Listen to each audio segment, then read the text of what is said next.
Bom, dando sequência ao nosso último slot aqui da palestras, nós vamos falar um pouquinho de governança aplicada junto com os modelos de inteligência artificial que podem realmente agregar valor na forma onde a gente vai trazer mais simplicidade, mais poder para esse tipo de governança, tá? Então, o que nós vamos ter aqui? O Rômulo e o Leonardo Fará, que são da Databricks, vão apresentar um caso bem interessante de como isso pode ser automatizado e também implementado de uma forma mais personalizada dentro do cliente. E depois a gente tem dois casos interessantes aqui, que é do Serasa e também da Prodesp, tá? Então chama ao palco aqui Rômulo e Leonardo, por favor. Obrigado, Rômulo. Obrigado, Fará. Olá pessoal, muito boa tarde a todos. Obrigado pela presença. Eu sou Rômulo Oliveira, arquiteto de soluções aqui na Databricks. Estou aqui com meu colega Leonardo. Pode se apresentar, Leonardo? Oi pessoal, tudo bom? É um prazer estar aqui com vocês. A gente está muito animado para dar continuidade aí nas conversas sobre governança de dados. A gente vai trazer um pouco mais de conteúdo e também uma demo para vocês. Valeu. É isso. A ideia dessa sessão, pessoal, é fazer algo, trazer algo bastante acionável para vocês, para que no final da sessão vocês possam aplicar isso no dia a dia de vocês, né, nos desafios de governança de dados, tá? Então, vocês vão ver que a gente vai trazer um pouco do conceito aqui e depois vai ter uma demonstração prática com o Leonardo. A ideia aqui é trazer um pouco de acelerador, né, e assistentes que possam ajudar a gente nesse processo árduo, que é fazer uma governança de dados bem feita. Então, há um tempo atrás, um cliente desafiou eu e o Léo, né, trazendo suas políticas de governança de dados e dizendo, ó, meu time é pequeno, é enxuto, eu preciso de assistentes, eu preciso de agentes, por que não?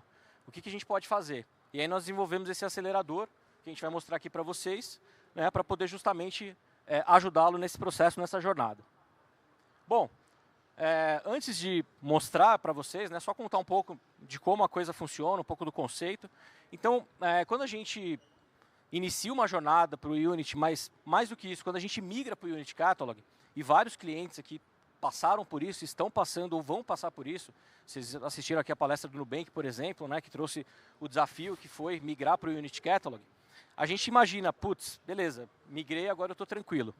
Não, muito pelo contrário, né? Você construiu sim uma fundação sólida para você agora dar um passo além na sua governança de dados. Então é aí que começa você vai começar a usar os benefícios do Unity Catalog para você justamente elevar o patamar, né? Então, na verdade, o que a gente tem aqui é uma grande oportunidade, né, para a nossa companhia. E aí, o que a gente tem? A gente tem um desafio muito grande. Então, eu migrei as tabelas, né, às vezes milhares de tabelas. O que eu vou fazer agora? Agora eu preciso classificar os dados, preciso categorizar, preciso padronizar, né, preciso criar uma série de metadados, controles de acesso. Então, é aí que começa o grande trabalho, né? E aí a gente está falando muitas vezes em um crescimento exponencial de dados, né? Então, eu tenho às vezes milhares de tabelas, mas multiplicado por colunas, eu posso ter milhões de objetos que eu preciso criar uma descrição, que eu preciso classificar, que eu preciso limpar, que eu preciso ter um padrão de nomenclatura adequado. Então, uma série de coisas que a gente precisa fazer, né, pós-migração. E aí, a gente traz aqui, usando, obviamente, LLMs e GenAI, uma solução, um acelerador, né, que vai possibilitar a gente fazer isso de maneira automatizada. Tá? Então, é isso que a gente vai trazer. E aí, né, o resultado é ter a governança gerando valor de fato e não sendo como um gargalo operacional na nossa companhia. Bom, e quando a gente faz essa migração, quando a gente inicia, ou quando a gente, né, começa essa jornada para o Unity, a gente vai ter ali, como eu comentei, né, toda essa questão de classificar e tudo mais. Isso, geralmente, é feito de maneira manual. Por quê? Eu preciso ter pessoas que estão ali preocupadas em fiscalizar, classificar, categorizar, e isso acaba tornando caro o processo. Porque eu preciso não só de pessoas que conheçam a parte de modelo de dados e como funcionam os padrões, as políticas da minha empresa, mas eu preciso também de pessoas que muitas vezes têm conhecimento do negócio, para que eles criem coisas consistentes, né, para que eles criem nomenclaturas adequadas, de acordo com o meu negócio, para que eles saibam se uma informação é sensível ou não. Então, tudo isso vai gerando um trabalho e aí eu preciso dessas pessoas e vai tornando um processo repetitivo. Muitas vezes, essas políticas acabam não sendo aplicadas pelo trabalho que dá, né? E aí a gente corre o risco de ter uma inconsistência, né, de ter algo ali que não está funcionando e muito retrabalho. Tá? Então, quando a gente está numa governança mais manual, são esses os problemas que a gente enfrenta, né? E aí, o que a gente traz aqui? A gente traz uma ideia de automação. Tá? Então, usando LLM, e aí vocês podem usar LLMs do mercado, podem utilizar os que têm disponível na plataforma Databricks, Llama, Sonnet, um OpenAI, por que não? A gente vai usar esses LLMs a nosso favor e eles vão interpretar essas políticas, né? A gente pode buscar uma política que está num Confluent, que pode estar numa Wiki, que pode estar num PDF, num Vector Search, em qualquer lugar. Eu vou usar essas políticas, vou injetar isso num prompt, eventualmente, né? O LLM vai interpretar essas políticas, entender quais são as regras e padrões que eu estabeleci na minha empresa, e ele vai começar a aplicar, de maneira gradual, classificações de dados, né? Então eu vou classificar aquilo se é sensível, se é PII, se é público, se é confidencial. Vou taguear, né, de acordo com essas classificações. Vou poder criar nomenclaturas, né, de acordo com as políticas. Vou poder criar descrições.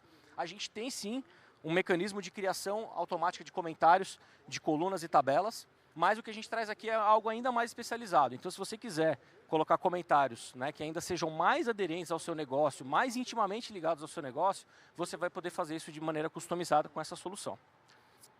Bom, a ideia é que essa solução seja aprimorada ao longo do tempo, então a gente vai melhorando as instruções, porque não, ela vai aprendendo, né, com esse processo todo, então ela vai melhorando ao longo do tempo, a gente começa de um jeito e lá na frente a gente vai ter um produto ainda melhor, e vai ser totalmente integrado com o Unit Catalog, então a gente vai usar todo o mecanismo do Unit Catalog, né, todas as funções e o dicionário de dados, junto com as AI Functions, que é onde a gente consegue usar de fato a LLM de uma forma muito simples, muito tranquila. Bom, e alguns casos de uso, né? Onde eu consigo aplicar isso? Então, classificação de dados, né, que eu falei bastante aqui. Então, eu vou classificar por sensibilidade, por exemplo, se é um dado sensível que precisa ser protegido, mascarado, ou se ele é aberto para toda a companhia. Vou gerar automaticamente metadados, né, descrições, tags, posso falar quem é o grupo que é o dono dessa informação. Validar padrões de nomenclaturas, né? Então, as empresas têm padrões, né? Seja na cabeça das pessoas, ou no papel de pão, ou num documento oficial, existem padrões, geralmente, que precisam ser seguidos, né? Então, ele valida, né? Essa solução valida, se os padrões estão sendo atendidos, se estão sendo aderentes.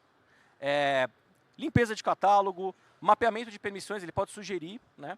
E ainda a gente consegue usar o ABAC, né, eventualmente, para fazer isso de maneira dinâmica. Então, ao invés de eu mascarar todas as colunas, né, ou todas as tabelas, eu posso simplesmente definir atributos, por exemplo, dado sensível, e esses atributos, né, já todas as colunas que tiverem marcadas como sensível, vão ter ali um dado mascarado. Vocês viram bem isso na sessão do Juliano e do Vinícius, tá? Então, a ideia é que a gente possa usar esses assistentes inteligentes nesses casos de uso. E aí, o que isso significa na prática, né? Então, a gente vai ganhar uma série de benefícios. Então, tempo. Então, aquilo que demorava semanas, meses, né, a gente vê times de dados ali arduamente tentando correr atrás do prejuízo. Muitas vezes você migrou, você tem milhares de objetos migrados e você vai trabalhar nesses objetos e tem mais objetos chegando, ou seja, o pessoal continua criando tabelas, continua criando outros assets de dados, então você fica enxugando gelo. Então, a ideia é que você use esse assistente ao seu favor para que esse trabalho de semanas e meses eventualmente venha demorar minutos e poucas horas, né? Escalabilidade, então a escalabilidade quando a gente está num processo mais manual, ela é limitada ali ao time, né, às pessoas, e quando a gente vai trabalhar com GenAI, a gente tem uma escalabilidade muito mais alta, né, muito mais poderosa. Consistência, obviamente a gente vai ter, ele vai fazer sempre de forma padronizada. A tendência é que isso faça o custo ficar menor, e o mais importante de tudo, o time, tanto o time de governança quanto os times que produzem assets de dados, vão focar em gerar valor através do dado, e não tarefas operacionais de descrição, é sensível, não é, está no padrão, não está. Vamos deixar um assistente fazer isso para a gente, tá? E aí a gente definiu aqui um fluxo bem simplificado desse processo, tá? Então, primeiro a gente entende as políticas, lê essas políticas que estão em algum lugar, coloca isso dentro de um prompt. A gente vai pegar toda a estrutura do Unit Catalog, então eu vou pegar o dicionário de dados de todos os assets que estão ali dentro. Combinando essas duas informações, eu envio isso para o LLM e eu tenho esses retornos, né, que são as classificações, as correções sugeridas, os metadados. E uma coisa legal dessa solução é que a gente não precisa executar todas as etapas. Vocês vão ver que a solução é modular, né, um acelerador de solução que a gente criou que é modular. Então ele vai fazer o quê? Ele vai primeiro detectar, né, gerar um relatório, se você quiser. Você pode parar por aí para você analisar. Se você quiser dar um passo seguinte, ele aplica tags automaticamente. E se você quiser ir além, ele ainda mascara os seus dados, de acordo com o que ele identificou. Então, você consegue ter todas as etapas do processo, se você quiser, de uma vez só. E ainda você consegue usar a BAC, tá? Se você quiser fazer isso de maneira mais dinâmica. Bom, deixar um pouquinho de lado os slides agora, passar aqui a palavra para o meu colega Léo, ele vai fazer a demonstração para vocês de como funciona essa solução. Léo. Muito obrigado, Rômulo. Pessoal, para quem estiver me ouvindo, se puder dar um ok, tá tudo certo? Boa, valeu. Bom, a gente vai começar aqui, vamos começar, por favor. Se vocês olharem bem, a gente criou aqui um catálogo para o nosso evento. Dentro dele a gente criou um esquema Digital Bank, né, um cliente genérico. A gente criou suas várias tabelas representando o que seria um cenário de um cliente. Aqui, se vocês observarem bem, a gente tem os comentários, a gente deixou essa tagzinha como se fosse gerada por IA, para mostrar que foi de fato gerada por um outro agente que a gente criou. E o objetivo aqui nosso vai ser mostrar justamente como fazer isso, só que para as tags e para o mascaramento, como o Rômulo falou. Obviamente a gente tem as opções aqui de fazer manual, mas não é o que a gente vai querer mostrar hoje. A gente quer mostrar como que através de um job, com os agentes, a gente consegue ter esse processo automatizado e com uma boa escalabilidade. Então se a gente for aqui para a nossa outra aba, onde a gente criou esse notebook, aqui a gente vai fazer uma coisa semi ao vivo, né? Então vou dar um run all aqui no nosso notebook. E a primeira coisa que a gente pode ver já são os parâmetros, né? Então, assim como o Rômulo falou, né, a gente tem o nosso notebook ele é modularizado, então a primeira etapa aqui você pode ter a aplicação das tags e do mascaramento, e aí ele é feito a nível de esquema, né? Então a gente resolveu fazer nesse grau, porque você já pega todas as suas tabelas de uma vez, então você tem uma abrangência interessante. Então, indo aqui para baixo, a gente consegue ter um retorno dos nossos parâmetros justamente selecionados, as tags vão ser aplicadas e o mascaramento também. Então, ao final do notebook, a gente espera que esse seja o reflexo no nosso material. A gente vê aqui que a gente colocou 3 níveis, sensível, confidencial e público, justamente para mostrar que o agente ele pode classificar algo além do binário, entrando no escopo que o cliente definir. E aí aqui a gente faz justamente o levantamento de todas essas tabelas, né? Então, no nosso caso aqui, a gente tem as 10 tabelas que vão ser visitadas e classificadas. A gente cria uma função que vai ser aplicada tabela a tabela. E se vocês observarem bem, aqui a gente usa o AI Function. Esse AI Query, que a gente está chamando ali em cima, tem um endpoint, que é o Llama, que a gente usou aqui. Você pode selecionar diferentes endpoints e a gente passa um prompt. Dentro desse prompt, a gente especifica que a gente quer que ele classifique entre sensível, confidencial e público, mas o mais importante e interessante é que ele traga também o reasoning, que é a razão, né, para que a gente não fique naquele cenário de caixa preta, e sim que a gente consiga ver qual que é a justificativa para aquela classificação e também depois apurar isso. Então, se a gente observar aqui, a gente chama de fato essa função, ela vai trazer a classificação a nível de coluna. E aí, descendo mais um pouco, a gente vê aqui a resposta. A gente deixou ali um caso de erro para mostrar que você pode ter esse controle ali, né, o retorno positivo ou negativo, mas o processo ele vai andando. E aí, ao final dele, a gente tem um resumo, que 45 foram confidenciais, 29 públicas e 6 sensíveis. Então, beleza, agora que eu tenho o meu relatório gerado, como é que eu posso pegar esse relatório e usar ele, de fato, para alterar o meu ambiente? Então, primeiro a gente vê aqui o racional dele, né, informações públicas, confidenciais e sensíveis. No caso, por exemplo, o final do cartão você não quer que fique aberto, né, então ela é classificada adequadamente como sensível para todas as nossas colunas de todas as nossas tabelas. Então, o próximo passo, de fato, é a gente pegar todo esse relatório e fazer com que ele seja refletido nas nossas tabelas. Então, aqui a gente dá um alter table, alterando as colunas e dando set tag. Só que a gente vai fazer isso dinamicamente com base na classificação que a gente teve ali em cima. E a gente vai tendo esses retornos, vendo justamente cada coluna com as suas classificações adequadas com base no racional que a gente viu anteriormente do nosso agente. 80 colunas classificadas com sucesso. O próximo passo é justamente o mascaramento. Então, beleza, a gente tem 2 níveis aqui, criamos 2 funções. Uma função para o sensível, uma função para o confidencial. Obviamente, o público não precisa ser mascarado, né? Então, as funções criadas adequadamente, como vocês sabem ou podem imaginar, a gente tem tudo isso governado dentro do Unity. E aí, uma vez que a gente cria elas, a gente, no comando seguinte, chama, né, dando set mask a nível de coluna de novo, para garantir que os dados sejam visíveis de acordo com o tagamento que a gente fez anteriormente. Então vocês podem ver que a gente tem um retorno também igual de todos os nossos mascaramentos aplicados, o resumo, né, de como que esse mascaramento está distribuído, e aqui um resumão, né, do que esse nosso job fez, né? Então a gente vê aí de novo aquela visão de todas as nossas colunas confidenciais, públicas e sensível. Aqui a gente espera que apareça, né? Então vamos ver se a gente der um refresh, o que vai acontecer. Legal, então a gente tem o nosso mascaramento e as nossas tags aplicadas. Se vocês observarem bem, o mascaramento está indo de acordo com o nível da tag. A função do confidencial para o confidencial, a função do sensível para o sensível. Tá? Então, essa aqui foi a nossa primeira demo. Como a gente comentou, né, é rápido aqui, mas a gente vai ter a oportunidade de compartilhar com vocês. A próxima demo, a gente vai mostrar um agente que faz uma varredura do nosso catálogo, então um nível acima, buscando avaliar se as informações de nomenclatura estão ok. Então, podemos começar? Então aqui a gente cria um esquema de governança dentro do nosso catálogo e nesse esquema de governança a gente vai ter uma tabela que vai conter o resumo, um relatório com as críticas se a nossa nomenclatura está adequada perante o que as nossas políticas de governança ditam, né? Então, novamente, a mesma coisa, né? O mesmo catálogo, as mesmas tabelas, só que agora para um esquema novo a gente vai popular ele, né? Então, entrando aqui no notebook, vocês podem ver que o parâmetro aqui, executando tudo, né, para a gente fazer junto, é a nível de catálogo mesmo, né? Então um nível acima, mais abrangente, e o nosso objetivo é a conformidade de nomenclatura. Aqui, como o Rômulo falou, a gente tem estratégias diferentes. A gente adotou uma que é super simples e rápida, justamente para retratar a facilidade que a gente tem em criar isso na plataforma, que é colocando essas políticas dentro do prompt.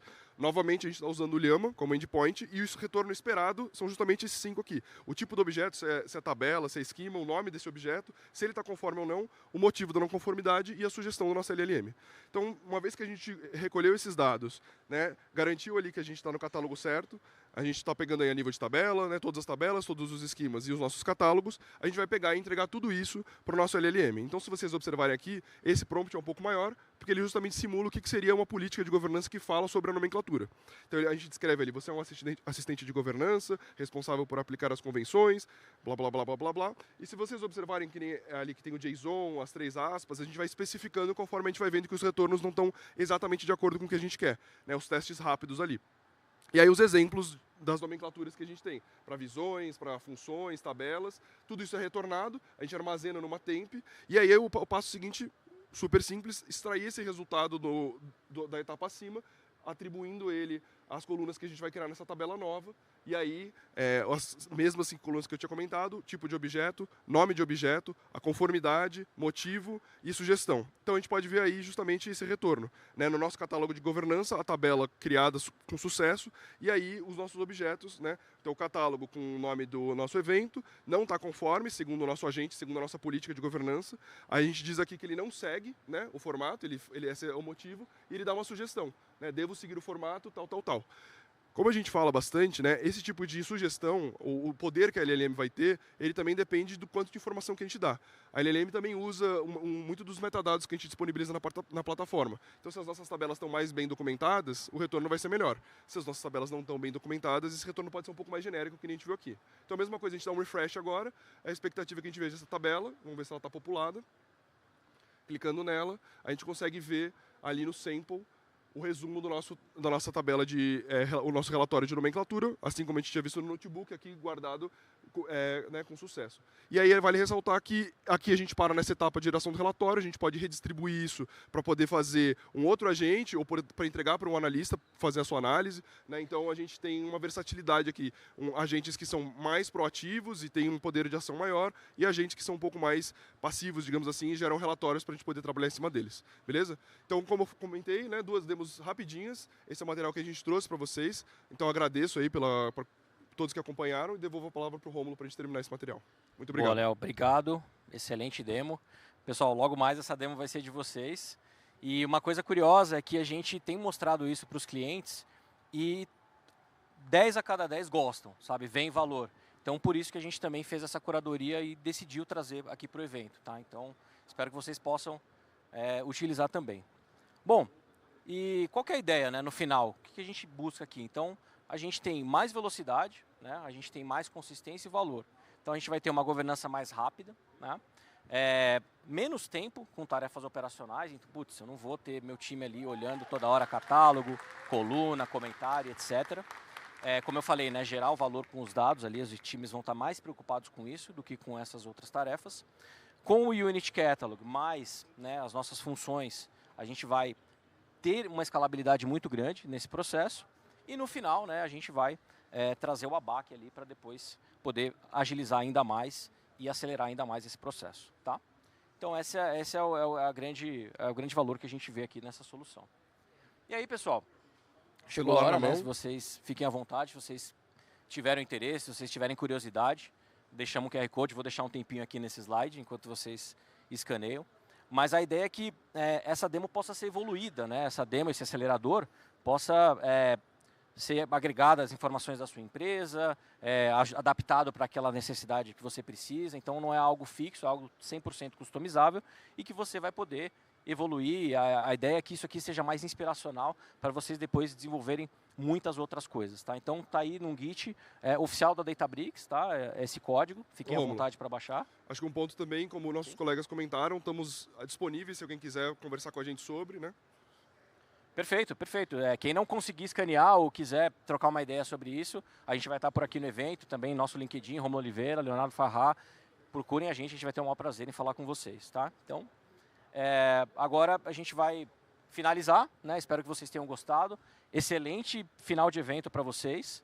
E eu vou passar a palavra aqui para o Wesley, do Serasa. Tá? O Orlando teve um problema, infelizmente ele não vai poder comparecer, mas o Wesley está aqui com a gente para falar um pouquinho dos desafios do Serasa nessa jornada de governança de dados. Muito obrigado, pessoal. Obrigado, pessoal. Valeu, Wesley.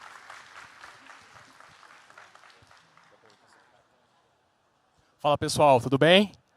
Animados aí? Bom, é muito bom estar aqui com vocês, compartilhar mais um pouquinho do que a gente está fazendo com tecnologia, dados, IA na Serasa. Estou vendo aí muitas pessoas, quando a gente fala de Serasa, fiquem tranquilos. Não vim aqui cobrar dívida de ninguém, fiquem tranquilos, viemos falar de dados hoje. E a ideia é mostrar para vocês um pouquinho do que a gente está fazendo para gerar de valor de negócio em escala ali no Serasa. Bom, mas o que a Serasa faz? Hoje a gente tem milhões de consumidores que nos procuram para fazer a negociação de dívida e limpar seu nome. A Serasa conecta esses milhões de consumidores a milhares de empresas que colocam as dívidas com descontos que vão até 99% de desconto para que o consumidor consiga limpar o seu nome. É para isso que a gente trabalha todos os dias. A gente quer cuidar do que o brasileiro tem de mais importante, que é o seu nome.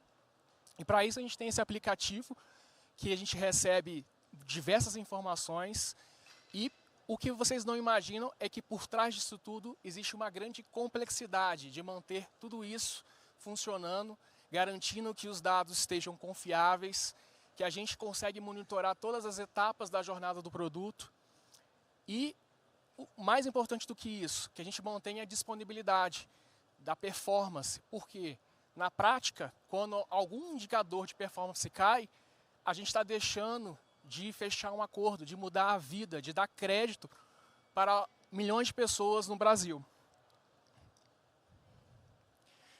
E aí, aqui está o nosso grande desafio que a gente tem nesse ecossistema. O que a gente precisa é garantir performance ao máximo, mas quando acontece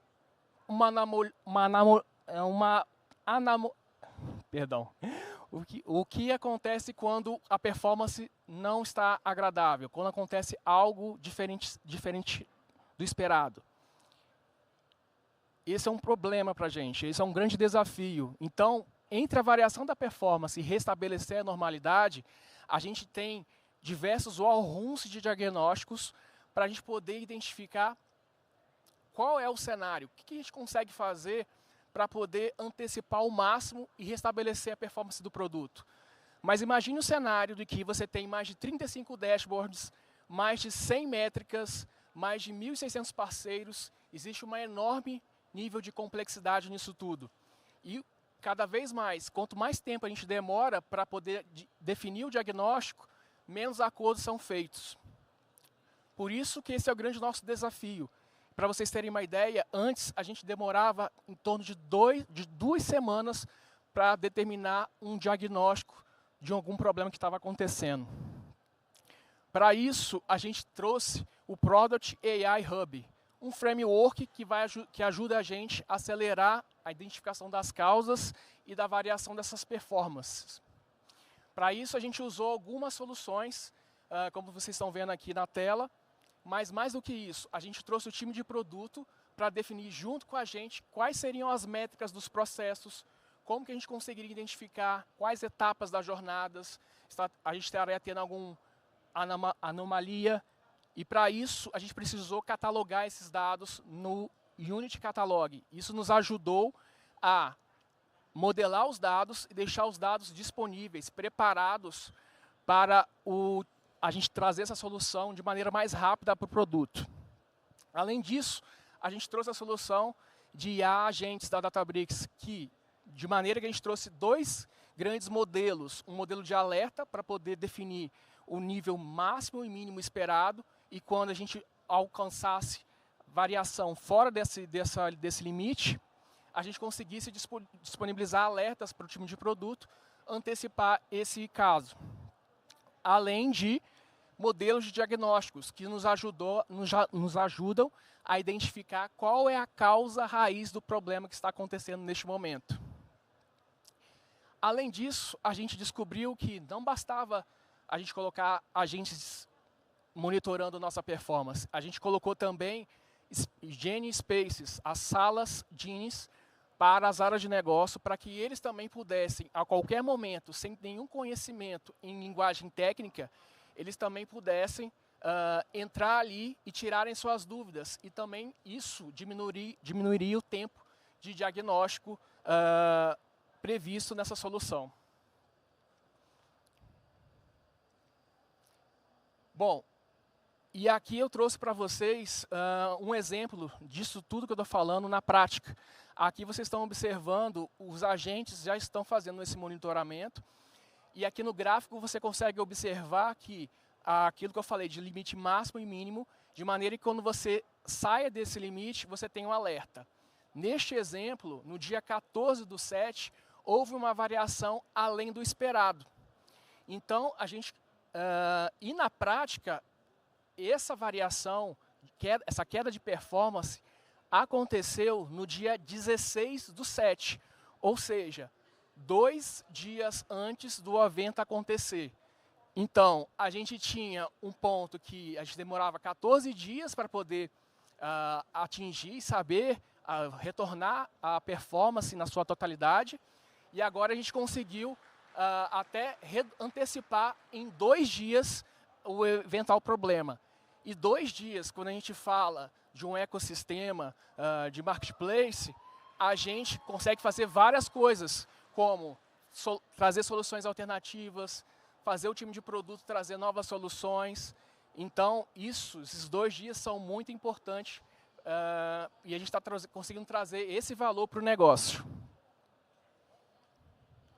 Aqui também eu trouxe um pouquinho do que eu falei para vocês das salas Genie. A gente modelou essas salas também com as informações que alimentaram os modelos, de maneira que, quando tem alguma situação, o próprio usuário, sem ter conhecimento nenhum de tecnologia, ele consegue fazer uma pergunta em linguagem natural e aí ele tem resposta de maneira muito mais rápida, que antes demoravam bastante, agora ele consegue gerar insights em muito menor tempo.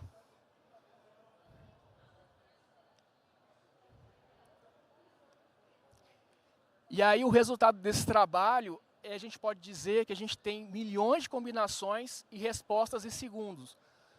Imagine, inclusive, que era humanamente, de maneira normal, a gente conseguir fazer esse tanto de variações, tanto de combinações que são possíveis. Só para vocês terem ideia, nesse cenário que a gente colocou, a gente tem mais de 1.400.000 combinações de variáveis possíveis. Além disso, a gente trouxe o time de negócio para nos ajudar a treinar esse modelo e foram feitas mais de 1.200 perguntas para ajudar nos testes e nas avaliações. Isso tudo a gente conseguiu abranger todo o funil do produto, atingindo a área de CRM, login, funil e de pagamentos. Mas, mais do que números, eu trouxe aqui também para vocês, quando a gente apresentou essa solução para os executivos da Serasa, aqui trouxe um pouquinho das mensagens que eles trouxeram para a gente, como o time de dados está conseguindo liderar e trazer uma solução para todo o time de negócios. Então, eles estão impressionados que nunca viram tanta evolução em tão rápido, o time de dados conseguindo trazer tanta evolução, tanta inovação em maneira muito rápida.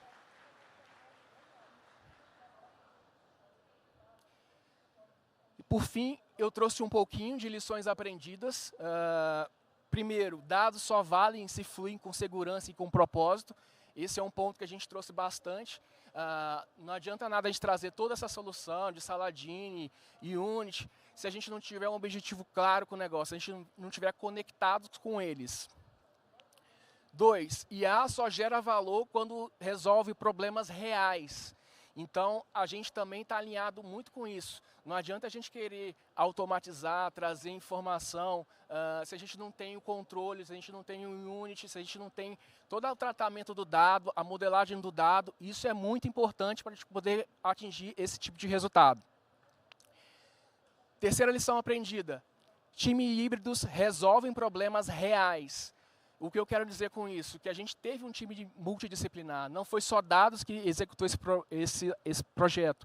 A gente trouxe todo o time de negócio, desde a definição, do planejamento, eles nos ajudaram a tomar a melhor decisão. E esse resultado só foi possível graças a esse tipo de trabalho. Além de trazer, por último, que governança é amiga da velocidade, não é inimiga. O que eu quero dizer com isso? Que por mais que a gente tenha que seguir padrões de documentação, catalogar os dados, e isso pode parecer uma atividade que vai demorar tempo, mas se a gente não fizer esse trabalho, a IA não consegue ser treinada, modelada, e a gente consegue trazer esses 1.400.000 combinações que a gente trouxe nesse exemplo. E é isso que eu queria trazer para vocês. Obrigado pela atenção. E quero dizer também que quem quiser, quem gostou do projeto, pode me procurar aqui. A gente tem bastante oportunidade lá na Serasa. Então, é isso, pessoal. Agora eu vou chamar com vocês os meus amigos Alexandre e Lucas, que eles trabalham lá na Prodesp e vão falar um pouquinho da modernização da gestão de pessoas no setor público.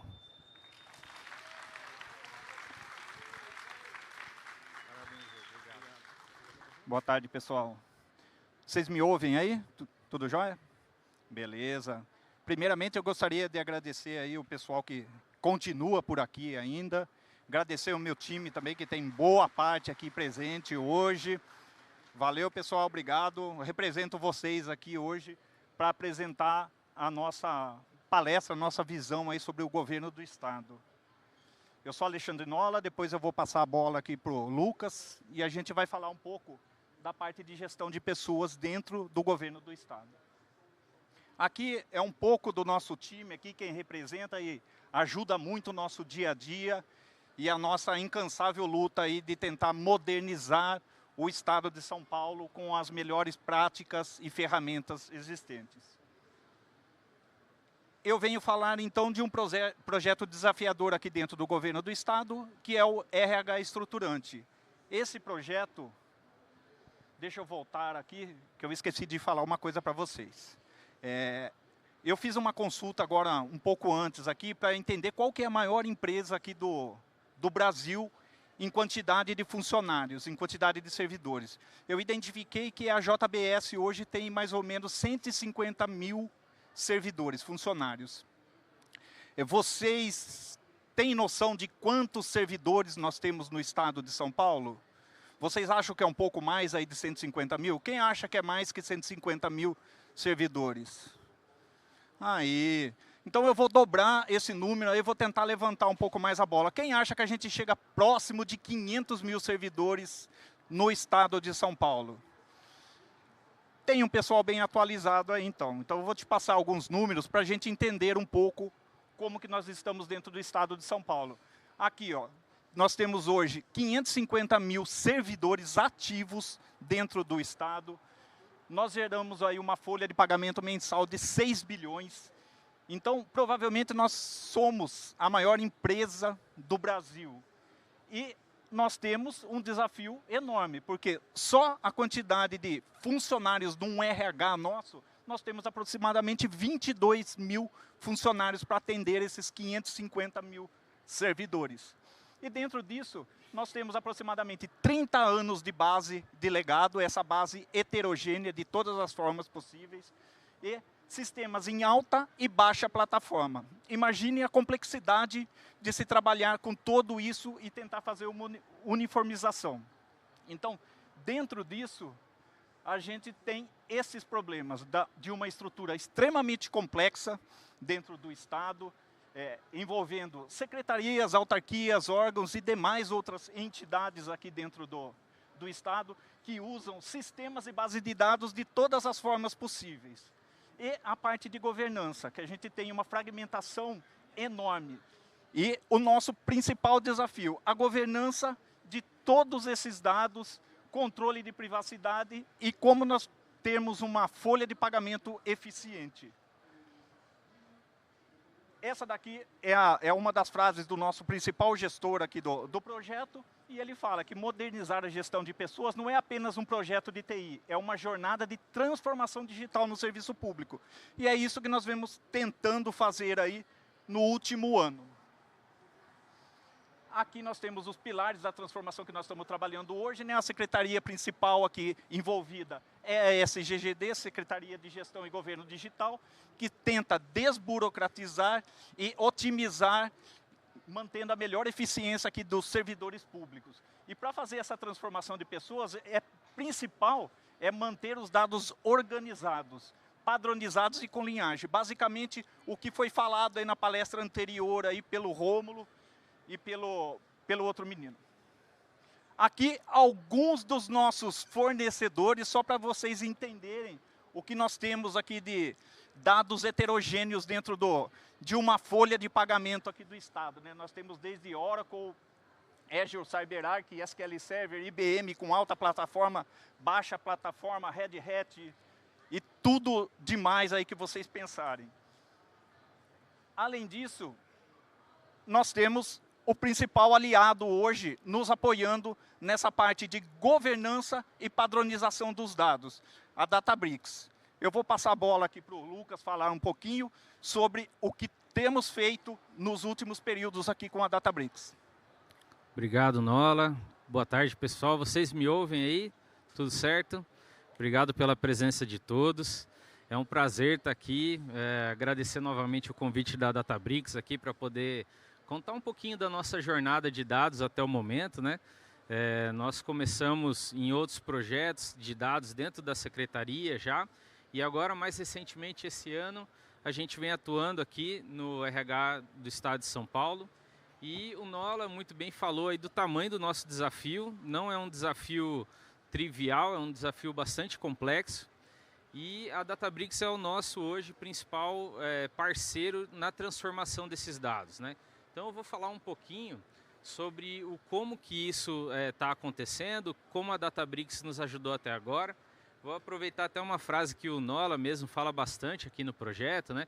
Que a gente tinha bases distintas, com códigos e nomenclaturas diferentes, o que dificultava muito o cruzamento e análises confiáveis, né? Então, essa é uma realidade, imagino que da maioria de vocês aqui, né?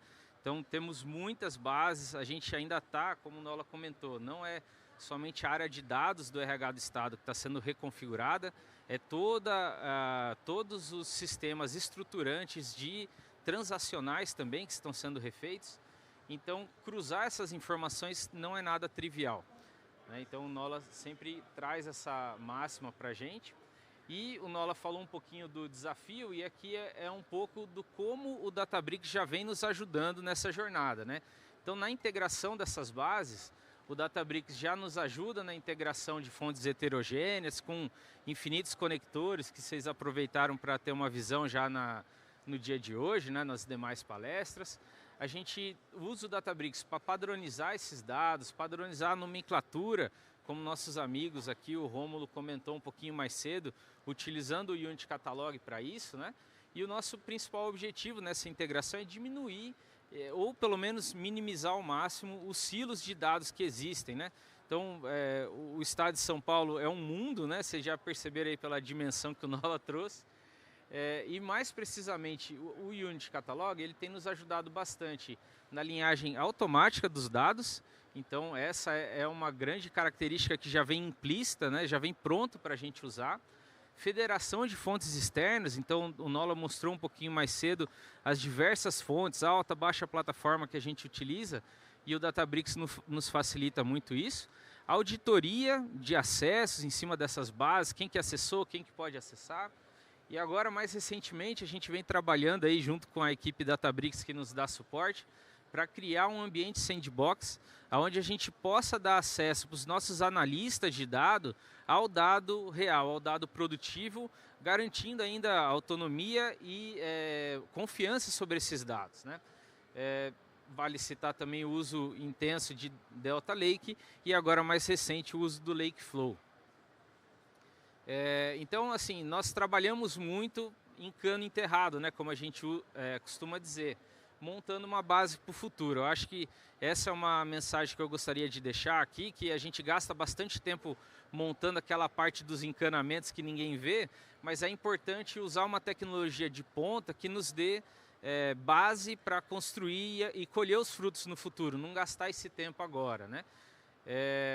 E aqui eu gosto sempre dessa frase, a Cris, ela é a gestora lá do nosso projeto, e ela comenta que o Databricks, né, é a plataforma que permitiu que a gente criasse um ambiente de governança onde os dados falam a mesma língua, independentemente da origem desses dados, né? Então, essa é a mensagem básica aí. Acho que travou aqui. Aí, foi. Não vou perder muito tempo na arquitetura, só quis trazer esse desenho para vocês verem que a gente não usa nada muito diferente do que já foi exposto em diversas outras plataformas aqui.